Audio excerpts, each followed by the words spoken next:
Leur vie s'est arrêtée dans un campement de fortune, un site pour déplacer en Ituri, dans le nord-est de la République démocratique du Congo. Plus de 50 personnes y ont été tuées à l'arme blanche, des femmes et des enfants pour la plupart. On compte aussi des dizaines de blessés. Une milice communautaire est pointée du doigt. La correspondance de Clément Bonnereau.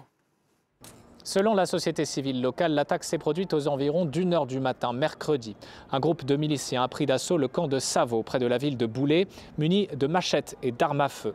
L'armée congolaise a donné mercredi un bilan provisoire de 21 morts, mais la société civile ainsi que le Conseil norvégien pour les réfugiés parlent d'environ 60 personnes tuées, dont une majorité de femmes et d'enfants. Le camp abritait plus de 24 000 personnes déplacées.